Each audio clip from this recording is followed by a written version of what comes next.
Dal. Ya, boy. Dal. Saya nggak mau ngelangin Dal, Bang. Bang, menanggapi status tersangka dan akhirnya ditahan, benar kata Bang kemarin Bang, seperti apa Bang? Nikita Mirzani. Iya, Bang. Ya, ditahan ya pasti ditahan. Sebenarnya kita pengen bicara langsung ditahan, cuman nggak enak juga kan. Cuman memang setiap kasus yang sifatnya adalah pidana pemerasan, terutama ya, penganiayaan berat, pembunuhan, pemerasan, pencurian, perjudian, itu pasti ditahan begitu. Nah, tapi kalau kasus masih pencemaran nama baik atau TPPU masih belum tentu ditahan. Tapi ketika ada kasus pasalnya adalah pemerasan dan memenuhi unsur sebagai tersangka, itu pasti ditahan.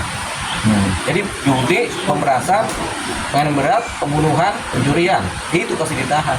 KUHP pada umumnya ya. Jadi itu dia. Jadi makanya cuma kita kan tidak mau mendahului kehendaknya atau niatan atau putusan dari Polda Metro kan, tapi memang hukumnya begitu. Nah, aturan-aturan yang berlaku begitu. Jadi memang Nikita misalnya ketika dia kasusnya adalah pemerasan dan dia sudah terpenuhi unsur sebagai tersangka yang didasarkan oleh hasil penyidikan, dia pasti ditahan. Makanya tadi kan dia ditahan kan? Nah, pasti ditahan. Jadi dia ditahan untuk 20 hari ke depan. Oke Bang, untuk kasus pemerasan sendiri yang notabene-nya di atas 5 tahun ada TPPU segala macam ya Bang, bisa nggak sih Bang mengajukan apa sih penundaan lah istilahnya Penangguhan. Jadi semua kasus seperti perjudian, pemerasan, kemudian penganiayaan berat, pembunuhan, pencurian itu memang ditahan pasti ya. Tapi kemudian kalau mengajukan permohonan penangguhan penahanan bisa juga mengajukan permohonan penangguhan penahanan. Tapi kemungkinannya kecil untuk ditangguhkan. Mengingat kasus-kasus yang seperti ini tadi ya, karena ini adalah kasus yang sebenarnya berlaku di kalangan internal aparat penegak hukum. Jadi kalau ada orang judi pasti ditahan, sama kayak narkoba pasti ditahan. Nah kalau kemudian kita mengajukan penangguhan penahanan, ya boleh-boleh saja pengacaranya atau keluarganya mengajukan permohonan penangguhan penahanan, tapi kemudian kemungkinan untuk dilepaskan atau ditangkap itu kecil sekali gitu.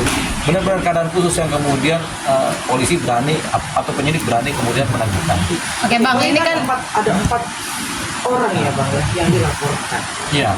Dan yang tersangkanya 2. Ya. Ini yang berteriak overplay, ini yang di perantara. Ya. Tapi posisinya 2 ini kan Belum. ada satu satu. Dalam hukum, apakah perantara ini juga berperan bisa dikatakan sebagai ya udah dia paling juga Bersama-sama. berperan di sana Ya. gitu Bang. Jadi kalau bicara perantara ada 2 keadaan. Keadaan pertama, perantara ini memang secara sengaja mengetahui rencana-rencana jahat, niat jahat, sehingga ketika dia tahu, kemudian menjadi perantara. Itu dia kemudian masuk sebagai turut serta melakukan, atau dia sebagai satu persekongkolan jahat. Kalau dia tahu niat-niat dari para pelaku utama kan, tapi kalau dia tidak tahu, dia dasarnya kan tidak tahu, jadi dia pikirannya baik-baik aja gitu. Jadi kalau nggak ada niat jahat atau dari si perantara yang nggak punya niat jahat dan dia tidak tahu tujuan asal-usul rencana dari para pelaku ini ya, yang nggak bisa kemudian dikenakan sebagai orang yang kemudian melakukan. Jadi ada pelaku utama, ada turut serta melakukan. Nah harusnya dia kalau sebagai perantara itu turut serta melakukan, tapi karena dia nggak tahu, ya dia nggak bisa diapa-apakan gitu. Jadi dia lepas dari posisi yang terkena unsur pidana. Ikan itu pun sekalipun ada dalam materi Bang. Kalau ini kan ada rekaman yang beredar ya Bang ya. Ya. Rekaman yang beredar yang notabene juga ya dia memberikan jalan. Jadi dengan gini-gini deh, gitu, seperti itu kan Bang. Ya. Nah, untuk bicara soal hukum dan pasal, kita ngomong lebih berat yang mana sih antara si Perantara. dengan Ya. itu. Jadi kalau perantara ini tahu niat jahatnya, dia memang tetap sebagai perantara. Tetap hukuman terberatnya itu adalah pelaku utama. Pelaku utama ini kemudian yang dipersangkakan sebagai pasal-pasal pokok begitu. Nah, kalau pelaku penyerta itu namanya turut serta. Biasanya ancaman hukumannya 1/3 dari pelaku utama. Atau dia kemudian dianggap sebagai turut serta melakukan pasal 55 KUHP. Oke, jadi turut serta melakukan ini kemudian ancamannya lebih ringan karena turut serta aja. Jadi bukan otak pelaku. Gitu, dalam hukum pidana itu ada otak pelaku, ada yang turut serta melakukan gitu. Maka pelaku kadang-kadang nggak melakukan tindak pidana, tapi dia menjadi sutradara kejahatan kan. Tapi pelakunya adalah orang lapangan. Nah, ada yang turut serta, yang pihak yang berikutnya turut serta, yang kemudian terbawa oleh keadaan. Tapi kan berarti masuk dalam pipiring kan, Bang? Bukan. Kenapa? Bukan berarti masuk dalam pipiring kan, gitu. Tipiring. Bukan berarti masuk dalam pipiring untuk Oh, yang hanya begini, tindak pidana ringan itu namanya pelanggaran. Misalnya tipiring, kita melanggar lalu lintas, itu tipiring. Jadi dibedakan antara hukum pidana sebagai kejahatan dan hukum pidana sebagai pelanggaran. Hukum pidana sebagai kejahatan itu bukan tipiring. Kalau tipiring itu ya kayak kita di lampu merah kita terobos atau kita nggak bawa SIM, itu tipiring. Tapi kalau itu pelanggaran, tapi kalau kejahatan, pencurian, pemerasan, pencemaran nama baik, pembunuhan, penganiayaan berat, perjudian, narkotika, itu percabulan, itu adalah kejahatan. itu rata-rata di bawah 5 tahun. Di piring itu kadang-kadang cuma 1 bulan kurungan. Untuk perantara sendiri apakah di bawah 5 tahun apa? Oh, tergantung ininya. Kalau dia perantaranya adalah perkaranya yang ancaman hukumannya 20 tahun, misalnya perantara pembunuhan, itu juga dia bisa kena 5 tahun, 8 tahun bisa. Tapi kalau dia perantaranya cuma penganiayaan ringan, dia kenanya mungkin cuma bulanan. Gitu. Kalau dia perantara pemerasan dan dia tahu ada niat jahat itu, dan dia kemudian terjerat, dia 1/3 dari ancamannya. Kalau hukumannya, ancaman hukumannya 9 tahun, ya dia 1/3 lah. Gitu. Bang, ini kan anaknya NM berikan surat ke pihak kepolisian ya, Bang, untuk Ya. ibunya tidak ditahan gitu dengan Ya. alasan tulang punggung keluarga lah. Ya. Ini dari pandangan hukumnya seperti apa, Bang? Apa bisa dibilang itu permohonan penahanan juga? Ya, ini permohonan penangguhan penahanan selalu diajukan oleh keluarga dari pelaku. Keluarga ini adalah keluarga inti, bisa ayah ibu, bisa anak, bisa suami, bisa istri. Jadi yang dewasa ya, anak yang dewasa. Jadi si keluarga, ya inilah yang mereka yang melakukan permohonan penangguhan penahanan. Jadi bisa bapak ibunya, bisa anak, bisa istri atau bisa suami, gitu. Jadi mereka mengajukan. Kalau nggak ada mereka, bisa paman, gitu, atau tante. Nah, itulah yang disebut sebagai permohonan penangguhan dari keluarga. Tentunya setiap permohonan penangguhan dari keluarga selalu dibarengi dengan cerita yang sedih-sedih. Oh, ini suami saya ini tulang punggung keluarga, istri saya tulang punggung keluarga, atau saya anak, ini ibu saya mencari nafkah. Tentunya begitu dibarengi dengan cerita-cerita seperti itu. Itulah kemudian yang menjadi kemudian pertimbangan dari pihak penyidik kepolisian yang menahan, kemudian mencari timbangan untuk kemudian berupaya atau mengambil keputusan menangguhkan. Tapi persoalannya penangguhan penahanan ini untuk kasus-kasus pemerasan, pembunuhan, kemudian pencurian, kemudian perjudian, apalagi narkotika, itu jarang sekali ditangguhkan gitu, kecuali ada pembantaran karena sakit ya. Jadi kemungkinan besar itu nggak akan digubris oleh pihak penyidik karena memang pakemnya memang nggak akan ditangguhkan kalau kasus-kasus yang seperti saya sebut tadi. Bang, soal aset ini gimana, Bang? Kan kasus pemerasan, Bang, nantinya gimana, Bang? Karena ada uang masuk, berapa yang masuk ke kita bersani? 4 miliar. 4 miliar itu kan dipakai buat apa tuh? Buat beli aset kah? Buat nyewa aset kah? Buat di mobil kah? Buat ini kah? Nah, kalau persoalan semua pemerasan, untuk mengambil aset tersebut kita belum punya undang-undang perampasan aset, begitu. Tapi kita punya satu undang-undang tindak pidana pencucian uang, di mana dari TPPU itu aliran uang itu bisa dipakai. TPPU itu, pasal TPPU itu bisa dipakai untuk merampas uang atau aset yang kemudian sudah menjadi aset kan. Jadi kenapa makanya ada dicantumkan pasal TPPU, undang-undang pencucian uang kan, itu supaya aset yang misalnya nih kita misalnya beli mobil, itu mobilnya bisa diambil, disita karena faktor TPPU. Jadi TPPU itu mengatur perampasan aset berdasarkan aliran uang yang sampai kemana. Jadi kalau uang ini sampai ke saudaranya nih kita misalnya, itu diambil juga, sampai ke rekening ibunya diambil juga, gitu. Itu yang namanya undang-undang TPPU. Makanya kenapa pemerasan ini nggak cuma pemerasan toh, TPPU-nya dipakai, tujuannya apa? Untuk mengambil aset, mengambil uang, atau mengambil semua uang 4 miliar yang ada yang sudah tersebar.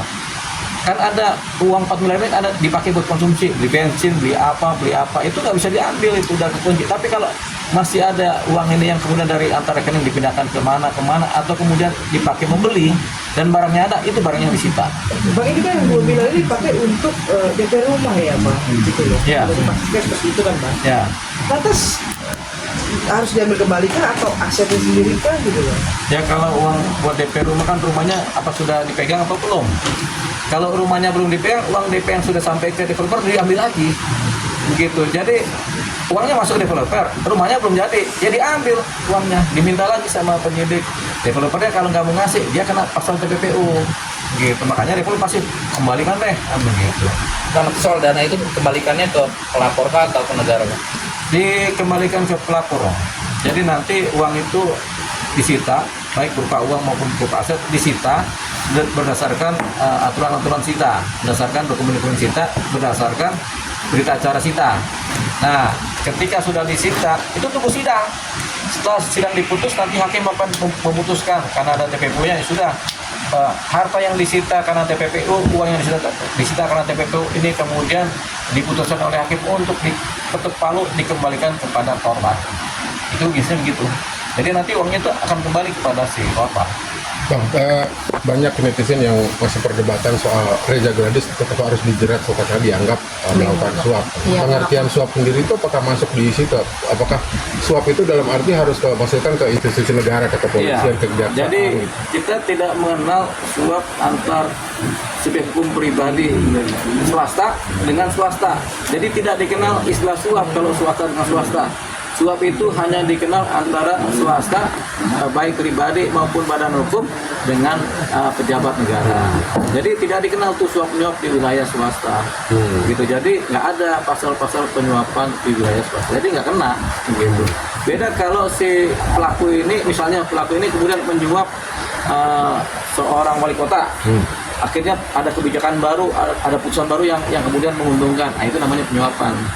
Jadi penyuapan itu hanya terjadi ketika yang menyuap adalah orang biasa atau pihak biasa atau pihak negara, dan yang disuap yang paling penting adalah pejabat negara. Tapi dalam case ini bisa dikatakan clear ya Bang, bahwa Reza Gladys itu tidak masuk dalam pasal penyuapan, itu tidak ada pasal penyuapan ya? Oh iya, si pelapor itu tidak akan masuk ke pasal penyuapan karena pasalnya nggak ada. Gitu. Pasal penyuapan itu nggak ada antara swasta dengan swasta. Gitu. Jadi kita misalnya kan bukan pejabat negara, ada swasta. Si pelapor juga kan bukan pejabat negara, ada swasta. Itu nggak dikenal, tidak ada. Pemerasannya ada. Bang, satu lagi Bang, soal ini dari komentar netizen juga soal ini kita tidak diborgol, bagi tahanan tidak dipakai, maksudnya Iya, hanya tidak. disangkutkan di Iya. pundak. Itu soal aturan-aturan itu seperti apa sebenarnya Bang? Ini tergantung kepentingan dari pihak penyidikan ya. Karena ada orang yang diborgol. Sebenarnya diborgol ini tujuannya apa? Supaya jangan melarikan diri, kabur. Jadi tergantung keyakinan dari penyidik. Kalau penyidik yakin bahwasanya si tersangka ini kemudian memang kooperatif dan tidak melarikan diri, ya sudah, dia jalan juga nggak apa-apa. Banyak kok para tersangka yang kemudian tidak diborgol karena memang secara analisa penyidik ini si tersangka ini nggak punya potensi melarikan diri. Nah, diborgol itu tujuannya supaya jangan melarikan diri. Tapi kalau dia nggak punya potensi, pertimbangan penyidik ya dia nggak perlu diborgol. Yang penting masih di lingkungan kantor kepolisian. Gitu. Berarti Tapi subjektif dari penyidikan gitu. subjektivitas dari penyidikan. Kecuali kalau dia ditangkapnya di mana, di luar, mau dibawa polisi, itu harus diborgol supaya jangan lari, karena itu di luar kantor kepolisian. Tapi kalau ini kan di luar kantor kepolisian, dia lari pun pasti mentok-mentoknya kan kekurung juga kan gitu. Jadi itu nggak ada persoalan. Termasuk baju orange itu sebenarnya nggak ada persoalan juga begitu, karena zaman dulu nggak dikenal tuh ketika tersangka itu harus memakai baju tersangka, karena belum ada cerita tentang aturan-aturan baju tersangka begitu kan. Makanya kenapa baju tersangka itu kalau di ini ada yang warna orange, ada yang warna merah, di KPK warnanya beda lagi, karena itu kebijakan-kebijakan dari institusi penegakan hukum aja. Itu di jaksa juga beda lagi warnanya. Bahkan di antara kepolisian satu pakai baju tersangka warna biru, satu baju tersangka warna putih, satu lagi warna orange. Itu bebas aja. Itu cuma simbol nomornya aja nanti, nomor tersangka. Dan itu nggak penting-penting amat. Sebenarnya prinsipnya tersangka itu nggak perlu ada baju seragam tersangka juga nggak apa-apa sebenarnya. Karena dari zaman dulu nggak dikenal seperti itu. Nanti bukan berarti itu diistimewakan. Bukan kewajiban, Bukan keistimewaan juga ya bang? bukan keistimewaan juga. Begitu. Tapi netizen menganggap kayaknya kalau artis aja bebas bisa nggak pakai, sedangkan rakyat biasa aja harus pakai orang. Banyak rakyat biasa yang nggak terekspos yang juga nggak pakai. Banyak yang cuma pakai baju biasa jalan aja gitu. Cuman kan nggak terpublikasi banyak. Jadi pikiran-pikiran seperti itu kan harus dijernihkan bahwasanya kewajiban memakai baju tahanan itu nggak wajib sebenarnya. Gitu cuma etikanya atau kebijakan-kebijakan dari institusi itu yang kemudian dijalankan. Tapi nggak wajib karena di aturan-aturannya tidak wajib. Di KUHP juga diatur secara jelas mengenai baju seragam. Begitu. Hanya kebijakan dari institusi aparat penegak hukum. Kejaksaan, KPK, kepolisian, ya beda-beda mereka punya ininya. Oke Bang, bang. ini kan soal pemerasan dan TPPU, tapi ditahannya di narkoba nih bang. Seperti apa nih bang? Oh, di bawah ruang tahanannya. Pemerasan itu selalu kasusnya adalah di pidana umum, PIM. Kalau dibawa ke ruang tahanan narkotika itu nggak ada persoalan karena kalau tahanan dipidum penuh pindah aja ke ruang tahanan narkotika yang masih kosong. Kalau di sana juga penuh atau di Polda penuh, pindah ke Polres. Bisa begitu karena tahanan itu tidak mengenal ini aja, tidak mengenal status gitu. Ruang tahanan aja begitu. Kalau di Polda penuh, di Polres penuh, pindah ke Cipinang atau pindah ke Salemba sebagai titipan tahanan atau titip ke Kejaksaan atau titip ke Brimob. Bebas saja. Yang jelas itu ada ruang tahanannya. Namanya tahanan titipan. Tahanan titipan singkatnya tahti begitu, seperti itu. Siap. Oke. Oke.